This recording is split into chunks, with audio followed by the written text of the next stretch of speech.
Hey everybody, I'm Steve with Los Caidos. Los Caidos is Spanish for the fallen, and we sell our cigars and give $1 back on every cigar sold to family members of fallen police officers and firefighters. Police officer families on the blue line, firefighter families on the red line. It's medium bodied, full of flavor. We had to have the challenge for people who just want to partake in the ceremony, honoring and remembering a loved one they lost. We had to make it mild enough for them and strong enough for the everyday cigar smoker. It's 99 Corojo, Corolla 98, some filler to bring it up a little bit. It's medium bodied, full of flavor, made by Aganor Sleep. We're very, very happy.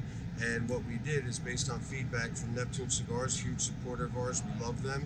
And they know what the heck they're doing. So when I was talking with them about how can I improve and get better, we took 2 of the 11 count boxes, which were taking up 30 inches of space in the humidor, 36 inches, and we narrowed it down to a 22 count box. It now has both the blue and the red boxes in it, takes up 9 inches of space, so it'll soon be in the retail stores for you to get, and it's going to be a lot easier for everybody. So please consider supporting us. We've given out $4,500 since October. We'll be in Miami with Neptune Cigars for a major event October 26th, and I hope to get Eric Calvino in a sidecar or on a bike. I will talk to everybody later. See you at Neptune Cigars October 26th. Let's do this.